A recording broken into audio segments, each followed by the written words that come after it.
Good morning बच्चों, मैं शशांक त्रिपाठी स्वागत करता हूं आपके अपने चैनल मैथ सिंप्लीफाइड में। और आज जो हम डिस्कस करेंगे वो चैप्टर 11 के जो बचे हुए क्वेश्चन हैं, क्वेश्चन नंबर 8 से लेके 14 तक। इस चैप्टर में एक ही एक्सरसाइज है 11.1। इसमें कुल 14 क्वेश्चन थे, जिसका 1 to लेके 7 हम लोगों ने पहले एक वीडियो बनाया और एक इसका इंट्रोडक्शन का ही वीडियो है। तो सारे के सारे वीडियो को लिंक आपको डिस्क्रिप्शन में मिलेंगे। तो जिन बच्चों ने अभी भी इंट्रोडक्शन का वीडियो नहीं देखा है वो देखें, उसके बाद इन एक्सरसाइजों को सॉल्व करें। तो जो आज की हमारे ये चैप्टर की जो बैलेंस क्वेश्चन है, क्वेश्चन नंबर 8 से क्वेश्चन 14 तक।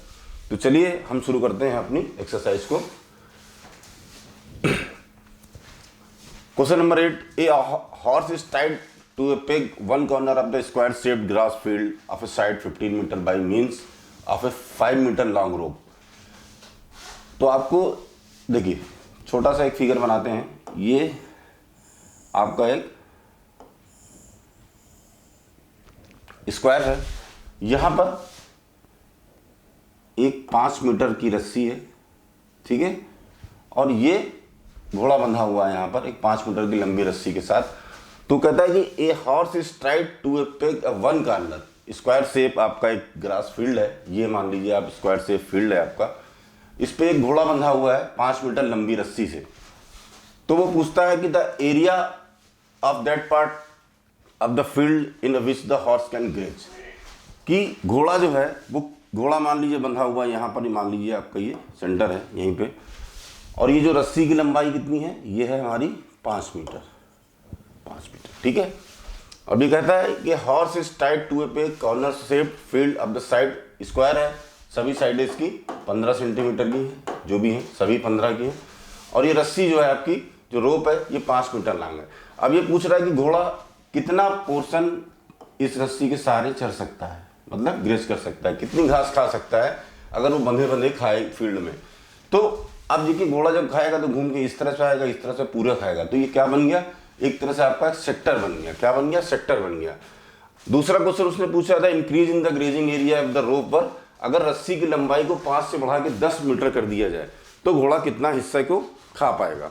तो आपको निकालना क्या है, यहां पर आपको निकालना है वही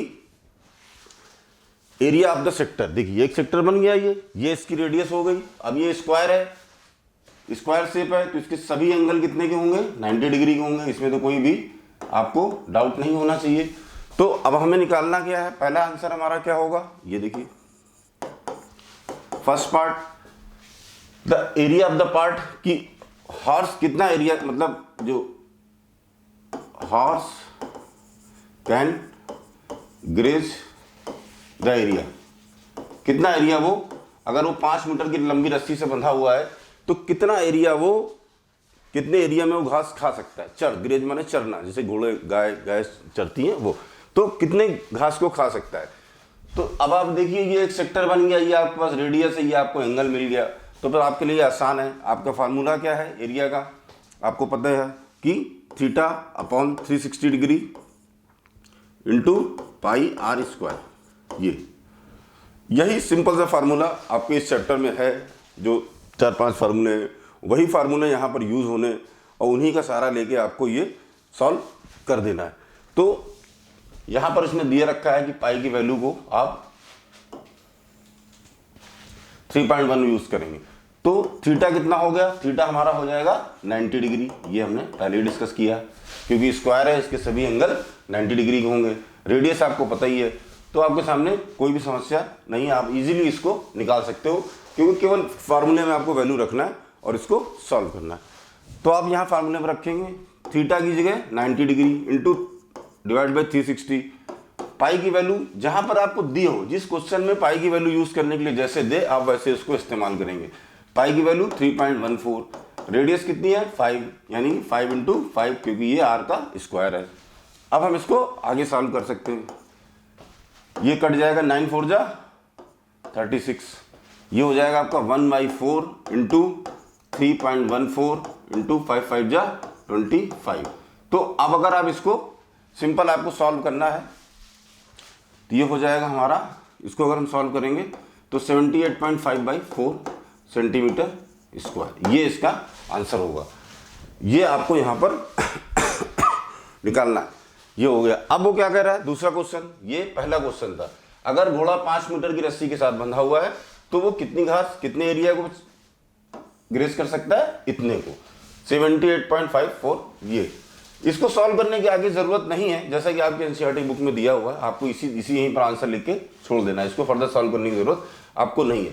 अब इसका सेकंड पार्ट है, अगर वो कहता है कि रस्सी की लंबाई को 5 से बढ़ा के 10 कर दिया जाए, मतलब अभी रस्सी यहाँ थी, अब रस्सी यहाँ पे आ जाएगी, यहाँ कहीं ये आ जाएगी।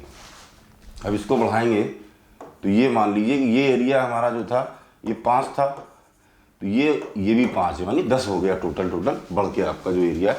अब जो रेडियस है वो आपकी 10 हो गई है।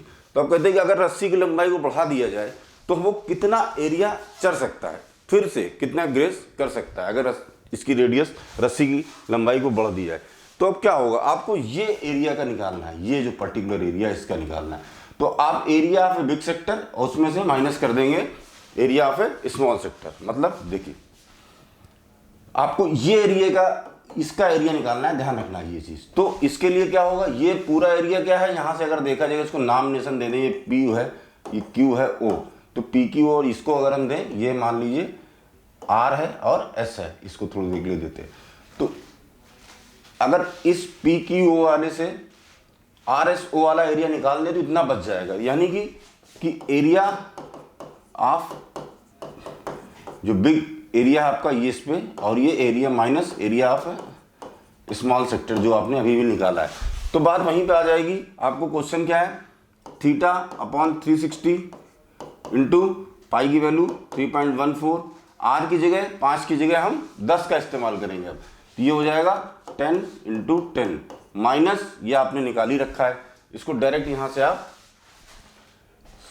यहाँ पर रख सकते हैं, ये 78.5/4 सॉरी इतना। अब आप इसको सॉल्व करेंगे, यहाँ पर थीटा की वैल्यू क्या होगी, 90/360, और ये हो जाएगा 3, अगर ये 10 है, 100 इससे मल्टीप्लाई करेंगे तो ये हमारा हो जाएगा 314, डेसिमल खत्म, 0, 9 4 जा 36, 2 2 जा 4, ये कितना आएगा, 2 1 जा 2, 2 5 जा 10 और 2 7 जा 42। यहाँ पर कितना आ गया आपका, ये आ गया 157/2 माइनस 78.4। अब इसको जो भी सॉल्व करेंगे और इसका आंसर आपके सामने आ जाएगा। तो जो चीजें यहाँ पर सीखनी, बाकी तो रेस्ट इज कैलकुलेशन। कैलकुलेशन आपको फास्ट रखनी है, मल्टीप्लिकेशन डिवीजन जितना भी है आपको यहाँ पर फास्ट रखना है। इसका आंसर को लगभग इस तरह से आएगा 58.675 करके ये आएगा जब आप इसको सॉल्व करेंगे। आप इसको सिंपल एलसीएम लेके आप सॉल्व कर सकते हो, काम खत्म हो जाएगा। क्वेश्चन में दो चीजें, इस तरह के जितने भी क्वेश्चन होंगे आपको इसमें ध्यान रखना है। पहले आपको एक फिगर ड्रॉ कर लेना है, फिगर ड्रॉ करते ही आपकी जो समस्या है वो लगभग 40% सॉल्व इट ऑटोमेटिक हो जाएगी, क्योंकि आपको भी समझ में आएगा आपको क्या करना है। उसके बाद रेस्ट इज ए कैलकुलेशन, वो आपको फास्ट करनी पड़ेगी, जो आपका मल्टीप्लिकेशन डिवीजन और ये सब प्लस माइनस है वो आपको करना ही करना है। चलिए अब अपने क्वेश्चन नंबर 9 की तरफ आते हैं। A brooch is made with a silver wire in the form of a circle with a diameter of 35 millimeter. The wire is also used making a 5 diameter which divide the circle into 10 equal sector as shown in figure this. The total length of the silver wire required and the area of each sector of the brooch. देखिए ब्रूच क्या होता है, ब्रूच एक jewellery वगैरह में use किया जाता है। बहुत से लोग देखते होंगे आप फंक्शन में यहाँ पर लगाए रहते हैं, नहीं गोल सा एक अपने उस पर मेडल, लाइक ए मेडल, वो उसको बोलते हैं ब्रूच। ये आपका एक सर्कल है, ठीक है, ये इसका सेंटर है। ये अभी क्या कहता है, ब्रूच is made with silver wire in the form of a circle with diameter of 35 millimetre. ठीक है, इसका जो डायमीटर है होगा, ये जो डायमीटर है ये कितना होगा, ये होगा 35 मिलीमीटर। अब वो कहते हैं wire is also use the making 5 diameter, यानी कि आपको 5 डायमीटर बनाने हैं। ये हो गया 2, ये हो गया 3, ये हो गया 4, इसी तरह से आपको एक और यहां से बनाना, ये हो गया 5। देखिए 5 डायमीटर आपने बना दिए, 1 2 3 4 5 डायमीटर बन गए। एक सिल्वर का गोल वायर है जो मतलब सर्किल के फॉर्म में है, जिसकी डायमीटर 35 सेंटीमीटर। फिर उसी वायर को ऑल्सो यूज किया गया है 5 डायमीटर बनाने में, जो सर्किल को 10 पार्ट में डिवाइड करते हैं। आप देख सकते हो 1 2 3 4 5 6 7 8 9 10 भागों में इसने डिवाइड किया। ये भी लिखा था wire is also use the making 5 diameter which divide the circle into 10 equal sectors as shown as this. अब इसमें दो चीजें, ये क्या है आपका, अगर इस पर्टिकुलर इसकी हम बात करें, ये एक सेक्टर है, जितने भी हैं ये सभी सेक्टर बन गए आपके एक एक करके।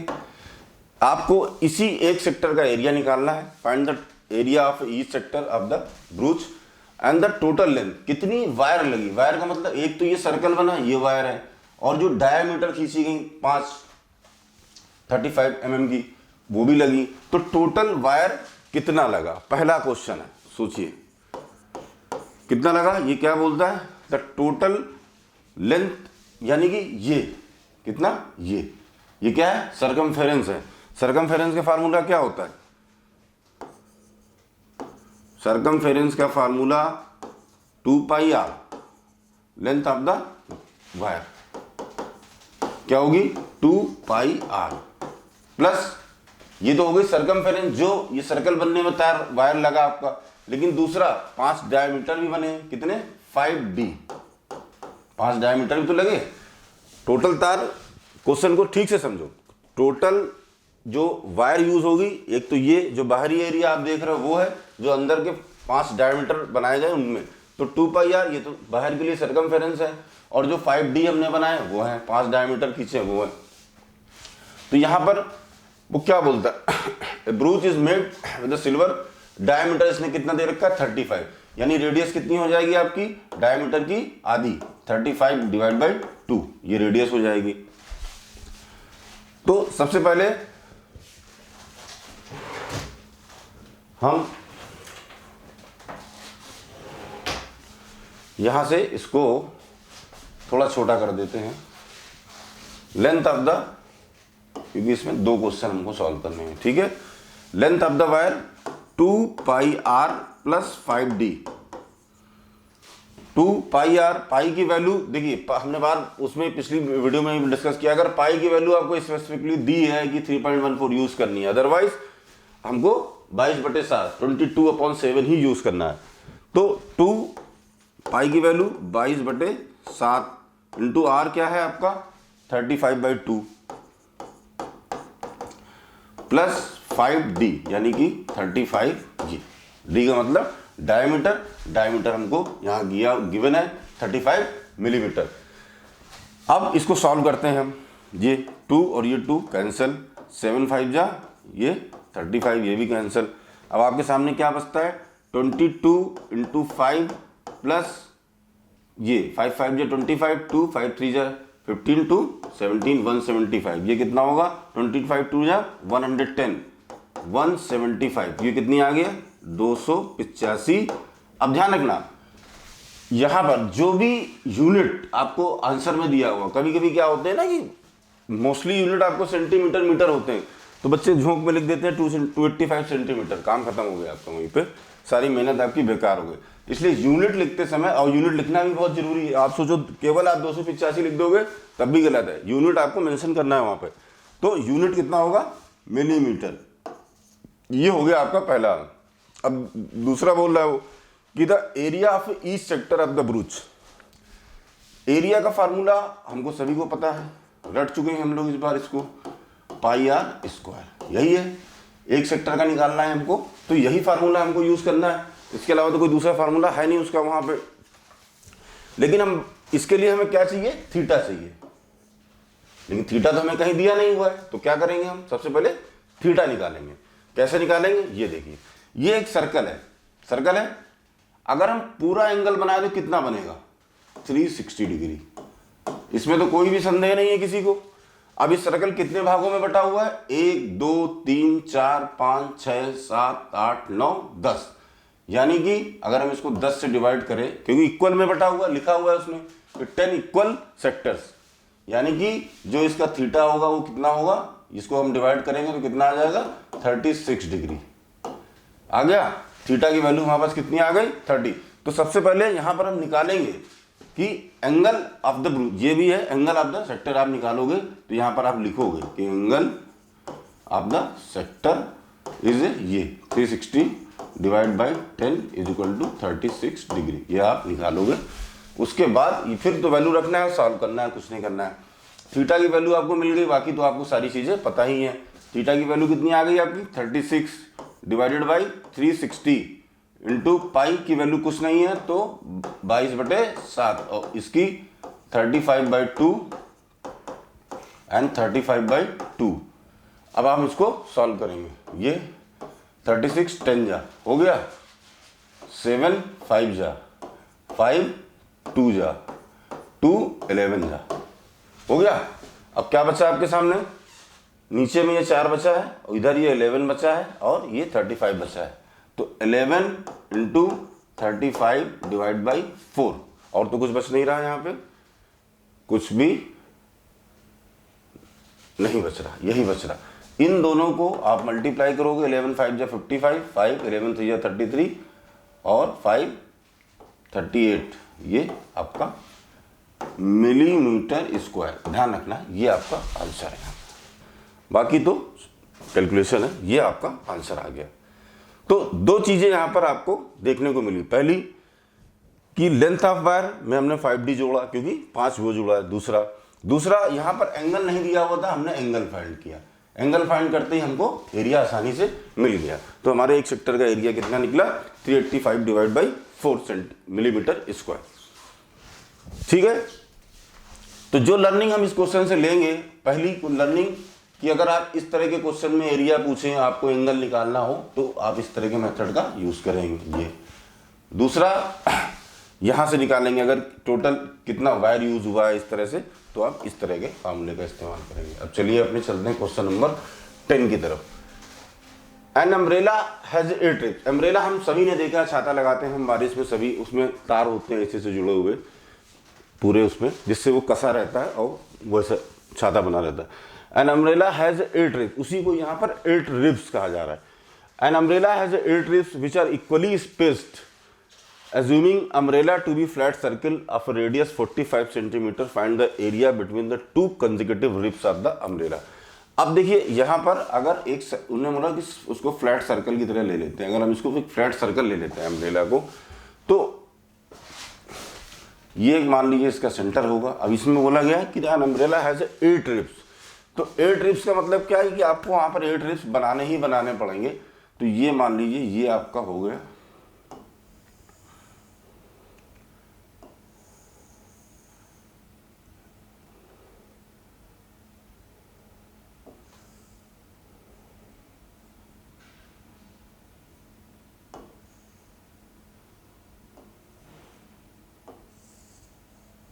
ये अगर इसको एक तरह से उसने बोला है कि एज्यूमिंग कि ये फ्लैट सर्किल है, तो इस तरह से इसकी जो रेडियस है वो 45 सेंटीमीटर है और इसके 8 रिब्स हमने बना दिए, 1 2 3 4 और 4 नीचे, 8 रिब्स बन गए आपके।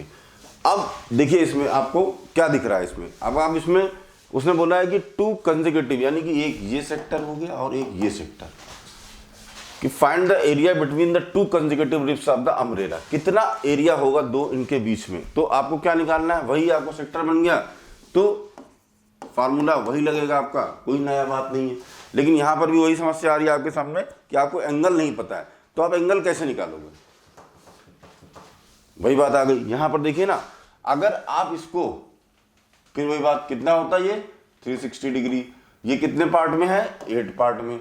यहां से आप 8 को डिवाइड कर सकते हो, यहां से आपको ये मिल जाएगा पूरे का पूरा। कितना है ये,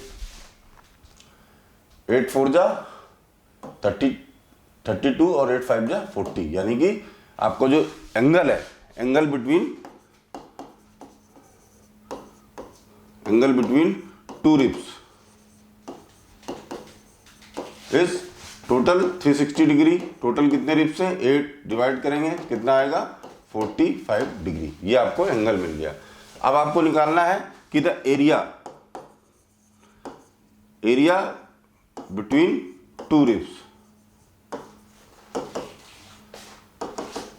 theta upon 360 into pi r square.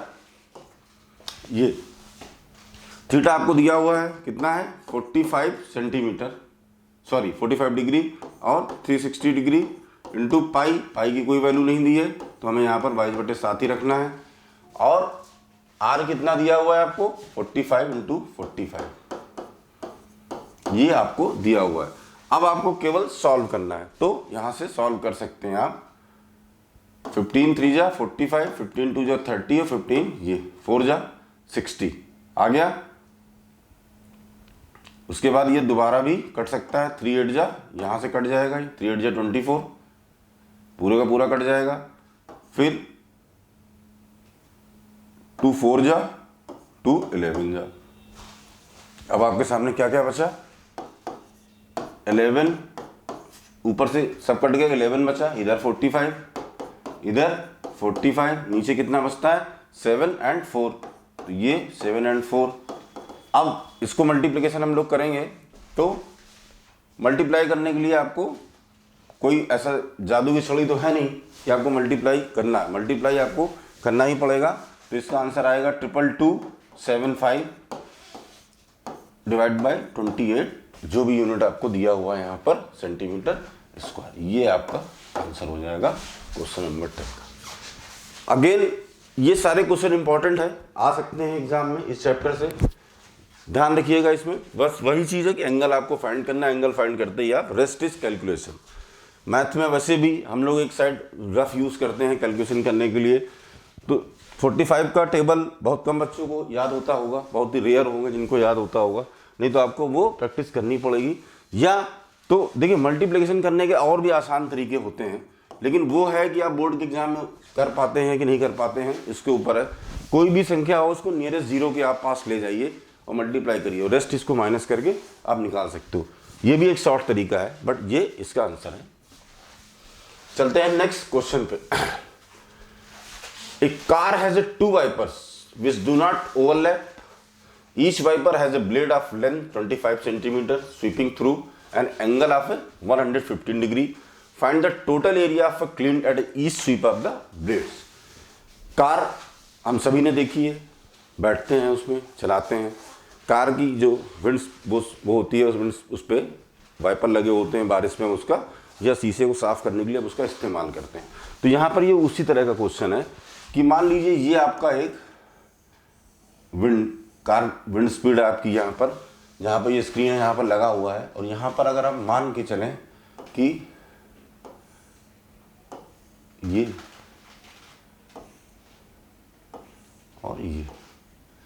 ये दो आपके सपोज कीजिए कि ये वाइपर लगे हुए हैं आपके, जो आपको आपके शीशे को साफ करते हैं वहां पर। इनकी लेंथ कितनी बोल रहा है, ये 25, ये 25 ही है, दोनों 25 है, ठीक है। और ये एंगल कितना बनाते हैं 115 का, ये भी 115 का बनाएगा और ये भी 115 का बनाएगा। ये ओवरलैप, ये कहता है कि एक बार जब दोनों ओवरलैप नहीं करेंगे, मतलब आपस में टकराएंगे नहीं, अलग अलग चलते हैं। आपने सभी कारों में देखा ये चीज कि कोई टकराता नहीं है दोनों वाइपर आकर। तो अब ये पूछ रहा है कि find the total area cleaned at each swipe of the blades. जब दोनों वाइपर चलेंगे तो एक बार में जब स्वीप करेंगे तो कितना एरिया क्लीन करेंगे। यानी बात वही आ गई कि यहां पर भी आपके सेक्टर बन गया, आप देखिए ये ऐसे घूमेगा सेक्टर बनाएगा, ये भी घूमेगा एक सेक्टर बनाएगा। एंगल भी आपको दिया हुआ है, रेडियस भी आपको दी हुई है। तो अब आपको पता ही कि इसमें आपको क्या करना है, कुछ नहीं करना है, आपको फार्मूला रख के यहाँ पर केवल वैल्यू को निकाल देना है। बस एक चीज़ का ध्यान रखना है आपको, क्योंकि इसमें क्या है कि जो इंपॉर्टेंट चीज़ है क्वेश्चन में वो आपको ध्यान रखना है। दो वाइपर है तो दो जगह से एरिया निकलेगा। नॉर्मल हमारा जो एरिया ऑफ सेक्टर का फार्मूला क्या होता है, θ/360 इंटू πr², लेकिन इसको हम 2 से मल्टीप्लाई कर देंगे। क्यों? क्योंकि वाइपर दो हैं आपके, दोनों वाइपर चलेंगे तो एक वाइपर जितना करेगा क्योंकि सब कुछ मेजरमेंट सेम है इसलिए वो डबल हो जाएगा, इसको 2 कर देंगे। अब हम यहाँ पर वैल्यू रख के सॉल्व करते हैं। थीटा की वैल्यू आपको कितनी दी है 115, ये 360 एज इट इज है। पाई आपको रेडियस दे रखी है, पाई की वैल्यू यहाँ पर आप 22/7, रेडियस कितनी है 25 इंटू 25 इंटू 2, ये आपको सॉल्व करना है। अब इसको हम 5 से सॉल्व करेंगे। 23 5 जा 115, 5 7 जा 35 और 5 2 जा, हो गया, यही होगा यहाँ पर। 5 से ही जाएगा, इसके ऊपर ये नहीं जा सकता है, ठीक है। फिर ये 36, 2 से ये 11, फिर 2 18, ये आ गया। अब आपके सामने क्या क्या बचता है, 23 इंटू 11 इंटू 25 इंटू 25, और नीचे क्या बचता है आपका 18 एंड 7। अब आप उठाइए और कमेंट बॉक्स में आंसर लिख के बताइए कि इसके मल्टीप्लिकेशन से कितना आंसर निकलेगा। इसको सॉल्व करते हैं तो इसका यही आंसर निकलेगा। जल्दी से जल्दी इसका आपने कमेंट करके मुझे जवाब दीजिए कि इसका आंसर कितना हो सकता है। सिर्फ इसकी कैलकुलेशन बची है और इसमें कुछ भी नहीं बचेगा, तो ये आपको करना है। चलिए अपने चलते हैं नेक्स्ट क्वेश्चन की तरफ। Question number 12। अभी तक कोई भी कमेंट मेरे पास नहीं आया है, मैं वेट कर रहा हूं कि जल्दी से जल्दी आप लोगों का कमेंट आना चालू हो जाएंगे। ये देखिए, एक पहले मैंने एक फिगर बना लिया,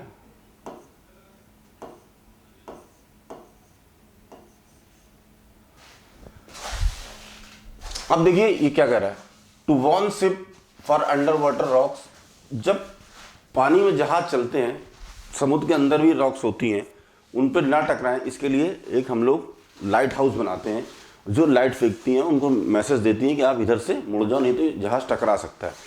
तो उन्हीं को हम लोग वार्न शिप्स बोलते हैं कि warn ships for the underwater rocks, a lighthouse spread the red coloured light over a sector of angle 80 to a distance of, मतलब ये जहाज आ रहा है, ये समुद्र है और इसके अंदर से ये मान लीजिए आपकी ये आपका ये बनेगा, ये जहाज है। ये एक वो है जो ये 16.5 किलोमीटर तक रेड लाइट फेंकता है, मैसेज बताता है कि यहाँ पर रॉक्स है, यहाँ पर आपको नहीं आना है।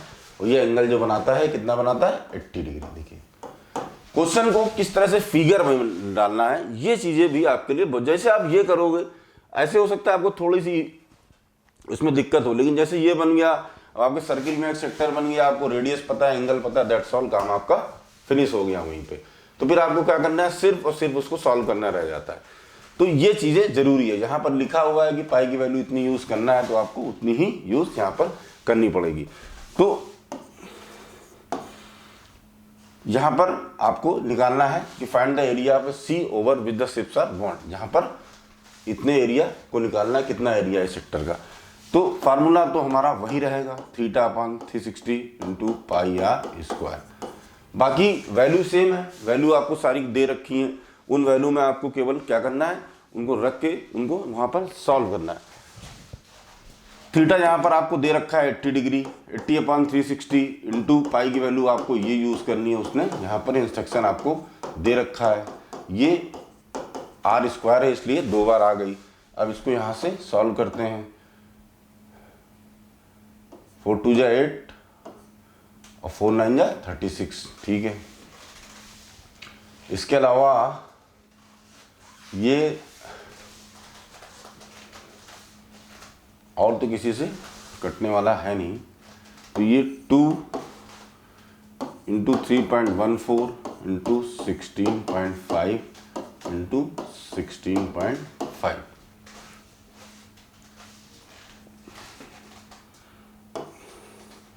नीचे क्या बचता है आपका 9 बचता है केवल। अब देखिए 3 3 जा 9, 3 5 जा 15 और 3 5 जा 15 पॉइंट के बाद, तो यहाँ पर भी ये 3 5 जा 15 और 3 5 जा 15। अब आपके सामने क्या बचता है 2 इंटू 3.14 इंटू 5.5 इंटू 5.5। अब आप इसको सॉल्व करना है, आपको मल्टीप्लाई करना है और इसका आंसर आपके सामने आ जाएगा। इसका आंसर लगभग इतना ही आएगा, 189 समथिंग करके ही 189 पॉइंट समथिंग इसका आंसर आएगा, जो भी आपको दिया हुआ है यहाँ पर किलोमीटर स्क्वायर में, तो ये किलोमीटर स्क्वायर हो जाएगा। ये इसका इतना एरिया ये कवर करता है। ये कैलकुलेशन को लेके बहुत ही आप लोगों को सावधान रहना है। बहुत ही 2 तरीके हैं कैलकुलेशन, या तो बहुत सुपर फास्ट है आपकी कैलकुलेशन है, मैं आपकी ओरल पे चलती है, अच्छी बात है, बहुत अच्छी बात है। नहीं चलती है, मैथ्स के पेपर में हमेशा आपको अलाउ होता है कि 1 पेज रफ पे कर सकते हैं आप लोग, आप इजीली करें, क्योंकि लास्ट मोमेंट पे अगर आपकी कैलकुलेशन गलत, आंसर गलत, तो सब गलत, फिर कोई मार्क्स नहीं मिलेंगे। मैथ्स में इस चीज़ों का ध्यान रखना है आपको। कैलकुलेशन आप रफ पेज पे करिए। तो एग्ज़ाम में दो चीज़ों का बहुत ध्यान रखना है एग्ज़ाम में कि सभी, वैसे तो आपको पूरा पेपर सॉल्व करना है, लेकिन कभी कभी क्या होता है आपके सामने पेपर आया तो सबसे पहले आप पेपर पढ़ते हैं कि भाई कितने क्वेश्चन हैं और सारे क्वेश्चन मुझे आते हैं कि नहीं आते हैं। सपोज कीजिए उसमें आपको 80% आ रहे हैं या 90% आ रहे हैं या 70% आ रहे हैं, तो उसमें घबराने की ज़रूरत बिल्कुल भी नहीं है आपको कि हाँ पूरा नहीं आ रहा, तो उसमें पहले होपलेस नहीं। जितना आपको पहले आता है उसको तसल्ली वक्त पूरे अच्छे प्रेजेंटेशन के साथ उसको सॉल्व करना है आपको। पहला फार्मूला यही है। उसके बाद जो नहीं आते फिर उसके बाद उसको सोचा जाएगा कैसे उसको करना है। तो ये चीज़ ध्यान रखना कि एग्जाम में जो कैलकुलेशन पार्ट है बहुत नीट एंड क्लीन तरीके से, रफ का मतलब ये भी नहीं कि बहुत गंदा, बिल्कुल नीट एंड क्लीन तरीके से आपको लेफ्ट पेज पे करना है, ताकि एग्जामिनर देखना भी चाहे तो उसको दिखेगा कि ये कैलकुलेशन यहाँ पर हो रही है। अब चलते हैं अपने क्वेश्चन नंबर 13 पे। ये काफ़ी इंपॉर्टेंट क्वेश्चन है, इसलिए इसको ध्यान से करना है। Round table cover. अब देखिए ये आपका एक सर्कल है, ठीक है, और यहाँ पर अगर हम लोग राउंड, कभी टेबल पे जो कवर पढ़ते हैं घरों में हम लोगों ने देखा होगा, टेबल पे गोल अगर राउंड टेबल होती है इस पर कवर पढ़ते हैं, उसी तरह से इसमें आपको यहाँ पर करके बताता हूँ मैं आपको। ये और ये।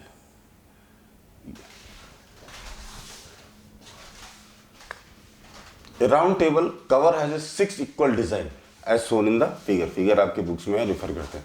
If the radius of the cover is 28 centimeter, find the cost of a making of the design at the rate of a 0.35 35 पैसे पर सेंटीमीटर के हिसाब से √3 की वैल्यू जो आपको यहाँ पर 1.7 रखनी है, ठीक है। अब देखिए ये क्वेश्चन इंपॉर्टेंट है, मैं बार बार बोल रहा हूँ, इसको ध्यान में रखना कि एक टेबल पे आपने अगर वो कवर बिछाना है आपका, तो उसके लिए पूछ रहा कितना, अगर इसकी रेडियस इतनी होगी और इस हिसाब से उसका कितना खर्चा आएगा। अगर ये रेट है तो कितना खर्चा है, कॉस्ट निकालना है आपको, एरिया नहीं निकालना है। क्या निकालना है? कॉस्ट निकालना है। तो कॉस्ट निकालने के लिए आपको सबसे पहले क्या निकालना होगा, ये सोचिए आप भाई। देखिए ये जो एरिया है सारे के सारे, ये देख रहे हैं ना आप एरिया, ये जो इनके एरिया आपको निकालना है। तो कैसे निकलेगी का, पहले तो ये चीज़ है, पहले तो ये निकलेगा पहले एरिया ही। आप जैसे घरों में टाइल वगैरह लगाते हैं तो कैसे लगता है, टाइल्स लग के तो क्या होता है ऊपर एरिया के हिसाब से तो आपको पैसे चार्ज करता है। तो सबसे पहले एरिया निकलेगा, उसके बाद हम उसकी कॉस्ट निकालेंगे। तो सबसे पहले हमें क्या निकालना है, यहाँ पर एरिया निकालना है। देखिए ये इसीलिए लोग कहते हैं कि मैथ्स पढ़ना। मैथ्स पढ़ने का मतलब ये नहीं कि आपको सिर्फ एक्सरसाइज सॉल्व करना है, आपकी ज़िंदगी में भी इसका बहुत ज़्यादा इस्तेमाल है, बहुत ज़्यादा इस्तेमाल है। तो वो भी आपको यहाँ पर ध्यान देने पड़ेगा कि डेली यूज़ में जो चीज़ें आप करते हैं, सिंपल मैथमेटिक्स उसमें लगती है। लोग ध्यान नहीं देते लेकिन लगती है, हमेशा यूज़ होती है मैथमेटिक्स। तो अगर ये मान लीजिए इसका सेंटर है और ये इसको हम यहाँ से ऐड जोड़ देते हैं थोड़ी देर के लिए, ये ऐड किया हमने, तो ये कितनी है 28 सेंटीमीटर। एंगल कितना है ये आपको नहीं पता है, ठीक, कोई बात नहीं। तो अगर आपको निकालना क्या है कि अगर बिग सेक्टर में से ये निकाल दें तो ये आपका मिल जाएगा यहाँ पर। तो हमें सबसे पहले एरिया निकालना है। एरिया ऑफ, ये एक तरह का सेगमेंट बन गया आपका यहाँ पर कि एरिया ऑफ सेगमेंट। तो इसका फार्मूला क्या होता है कि area of sector minus area of, अगर हम इसका नाम दे दें थोड़ी देर के लिए, ट्रायंगल AOB। यही होता है सेगमेंट का फार्मूला, सेगमेंट के एरिया का फार्मूला यही होता है कि area of A sector minus area of A triangle जो भी बना हुआ है, इससे आपके सेगमेंट का एरिया निकल आएगा। अब इनके लिए आपको क्या क्या चाहिए होगा, फार्मूला थीटा का, उसका तो फार्मूला यही है आपका कि इसका फार्मूला θ/360 इंटू πr² माइनस, अब देखिए लास्ट वीडियो में हम लोगों ने डिस्कस किया था कि अब इसके एंगल निकालने हैं आपको। तो कैसे निकालोगे एंगल, अब ये बताओ। कितने बोल रहा है कि the round table has a cover as a 6 equal design. अगर वही बात आती है पूरा एंगल बनता है तो कितने का बनता, 360 का। अगर 6 इक्वल है तो कितने डिवाइड हो जाएगा, कितना बन जाएगा 360। तो यहाँ पर इसको निकालने से पहले आप इसका एंगल भी निकालेंगे, क्योंकि एंगल निकालना उसको भी कैलकुलेट करके दिखाना जरूरी है। उसको उस एग्जामिनर को कैसे पता चलेगा कि आपने अपने मन में कैलकुलेशन कर ली है 60 डिग्री है, नहीं, वहाँ पर बाकायदा आप लिखेंगे इसको। ये एंगल अगर आपको बनाना है तो कैसे बताइए, एंगल ऑफ द सेक्टर करके आप लिखोगे कि angle of the sector has a 6 equal design, hence this is equal to 60 degree. तो यहाँ पर ये हो गया आपका। अब ये आता है एरिया ऑफ ए ट्रायंगल। अब देखिए मैंने लास्ट वीडियो में हम लोग डिस्कस किया था, अगर 90 डिग्री होता है एंगल तो हाफ बेस इनटू हाइट, ये ट्रायंगल के एरिया का फार्मूला होता है। अगर 60 डिग्री होता है तो क्या होता है, √3/4 a square. A is the side of a triangle. Side क्या है आपकी, पता ही है आपको, 28 सेंटीमीटर यहाँ पर दिया हुआ है। तो यहाँ पर ये हो जाएगा √3/4, बिकॉज क्योंकि जो एंगल ऑफ ए सेक्टर है आपका वो कितना है, वो है 60 डिग्री।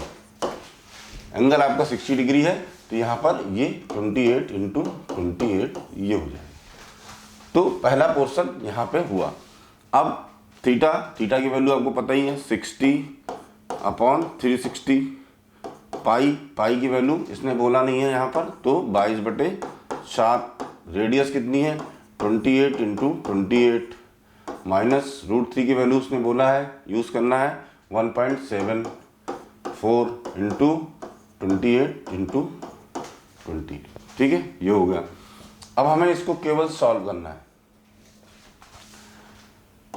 6 6 जा 36, ओके, 7 4 जा 28, 2 3 जा 2 2 जा, हो गया। क्या बचा आपके पास यहाँ पर 22 × 2 × 28 /3। यहाँ पर क्या बचता है आपके सामने 4 7 जा, यहाँ पर बचता है 1.7 × 7 × 28। अब यहाँ पर आपको मल्टीप्लाई करके इसका एलसीएम आपको ले लेना है। यहाँ पर तो ये 22 × ये कितना हो जाएगा 44 × 28 /3। इसको भी मल्टीप्लाई करके हम लोग कितना, इसको 1.77 इनको मल्टीप्लाई करना है हमको 1.7 × 7, ये 7 8 जा 56, कितना हुआ 5, 7 2 जा 14, 14 और 5 19। यहाँ तक कोई दिक्कत नहीं। 7 8 जा 56 और 5 कैरी, 7 2 जा 14 और 5 19। ठीक है, ये आ गया। अब आपको फर्दर इसको सॉल्व करना है, तो इसका एरिया आपका जो भी है वो यहाँ पर निकल के आ जाएगा। तो इसका एरिया लगभग हमारे हिसाब से जो निकल के आएगा वो आएगा करीबन 232.4 /3, 232.4 /3। ये कैलकुलेशन है, ये आपको करनी पड़ेगी। मैं यहाँ करके दिखाऊँ उससे कोई फ़ायदा नहीं है, क्योंकि ये आप ही को करना है। तो ये मैंने लिख दिया। अब आपके सामने एरिया आ गया, लेकिन उसने एरिया नहीं पूछा है आपसे। उसने क्या पूछा है कि find the cost of making the design at the rate of this. तो अब आपको क्या निकालना है, कॉस्ट निकालना है, कॉस्ट। तो कॉस्ट का फार्मूला क्या होता है, रेट इनटू एरिया। यही कितना एरिया है, किस रेट से लगाएंगे वही कॉस्ट हो जाएगी। तो रेट उसने दे रखा है आपको, कितनी दे रखी है 0.35, और ये कितना दे रखा है आपको यहाँ पर 232.4 /3। अब इसको भी आपको यहाँ पर सॉल्व करना है। जैसे आप इसको सॉल्व करेंगे आपका आंसर यहाँ पर निकल के आ जाएगा। कैलकुलेशन आपको खुद करनी है, यहाँ पर मैं नहीं कर रहा हूँ कैलकुलेशन। तो ये आपका क्वेश्चन नंबर 13 है, काफ़ी इंपॉर्टेंट है, इसको ध्यान से करना है। फिगर बनाना है, उसके बाद सिर्फ कैलकुलेशन है। कुछ जैसे आप फिगर बना लेते हैं, दो चीज़ें बहुत इंपॉर्टेंट है, मैं बार बार बोलता हूँ, एक फिगर एक फार्मूला। अगर आपको फार्मूला पता है और फिगर पता है तो फिर आपके लिए सब कुछ आसान है। जैसे आपने फिगर ड्रा किया, आपको क्वेश्चन क्लियर हो गया कि क्या कहना चाह रहा है। उसके बाद आपको जैसे सेक्टर बन गया, आपका ये सेक्टर बना, आपको समझ में आ गया कि आपको सेगमेंट का एरिया निकालना है, तो कैसे निकालना है वो फार्मूले पे आधारित है। रेस्ट इज कैलकुलेशन, वो आपको करनी पड़ेगी। अब हमारी एक्सरसाइज का ये लास्ट क्वेश्चन है। अब देखिए, ये टिक द करेक्ट आंसर लेगी। टिक द करेक्ट आंसर क्या है कि area of a sector of A angle P, अगर वो बोलता है ये एक सर्कल है, ठीक है, ये इसका सेंटर है, और कोई हम सेक्टर बनाते हैं, ठीक है। Tick the correct answer, the following area of A sector of angle P, angle कितना बोल रहा है, ये पी एंगल है, ठीक है।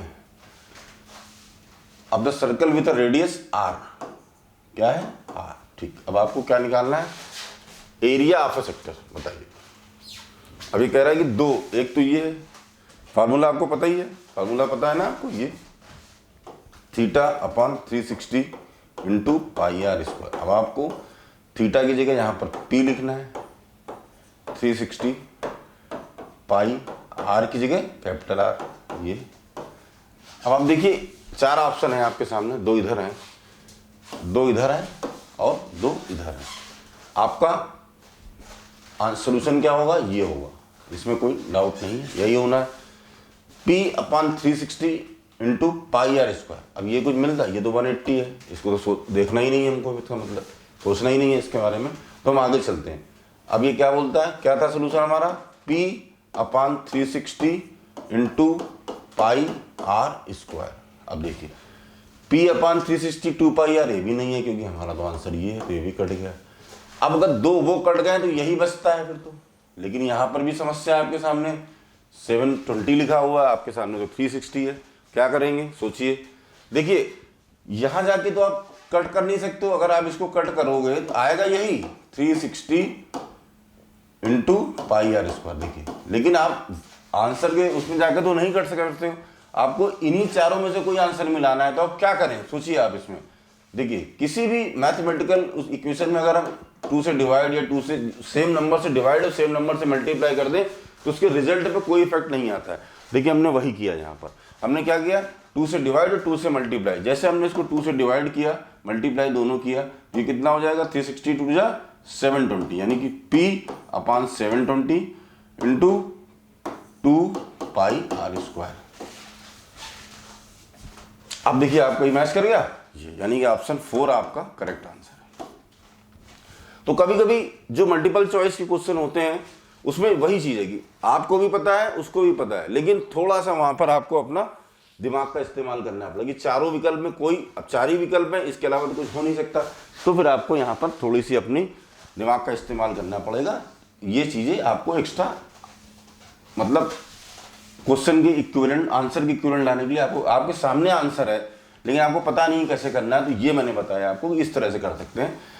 और एक ही देखिए एक ही क्वेश्चन में एक ही लर्निंग नहीं होती है हमेशा, कि आपने अगर कोई लाइफ में भी कोई समस्या अगर आपने सॉल्व करी, मान लीजिए कभी कोई ऐसी अनवांटेड समस्याएं आती हैं लाइफ में जिनके बारे में आई, आप कहीं जा रहे हैं, कोई समस्या है, उसको सॉल्व किया, तो क्या उससे लर्निंग लेते हैं हम लोग, क्या भाई जीवन में कभी इस तरह की या कभी ऐसी समस्या आ जाएगी तो हमको इस तरह से निपटना है। The same thing with this question also, अगर इस क्वेश्चन के साथ भी आप देखोगे कि यह आंसर लिखा हुआ है लेकिन मैच नहीं कर रहा था, लेकिन वहां तक पहुंचने के लिए हमने ये किया और आ गया, तो इससे यही लर्निंग रहती है कि हमेशा कभी कभी ये नहीं कि मल्टीपल चॉइस में आंसर आपके सामने होगा, हो सकता है उसका कुछ उल्टा पुल्टा करके वो लिख दे ताकि आपको थोड़ी कैलकुलेशन करनी पड़े वहां तक पहुंचने के लिए। तो ये चीज आपको सीखने वाली है कि जरूरी नहीं है कि आंसर आपकी आंखों के सामने हो, बिल्कुल रेडी जैसे आपने किया वैसे ही, हो सकता है थोड़ा उल्टा पुल्टा है, तो आपको वहां तक पहुंचना पड़ेगा। तो बच्चों ये चैप्टर भी हमारा खत्म हुआ, चैप्टर 11 भी हमारा खत्म हुआ, और उम्मीद करता हूँ कि आप सभी को अच्छा लगा होगा, पढ़ के समझ में आया होगा। तो फटाफट क्या करना है आपको पता ही है, चैनल को लाइक कीजिए, सब्सक्राइब कीजिए और अपने दोस्तों को भी फॉरवर्ड कीजिए ताकि ज़्यादा से ज़्यादा लोगों के पास ये चैनल पहुँच पाए। Thank you.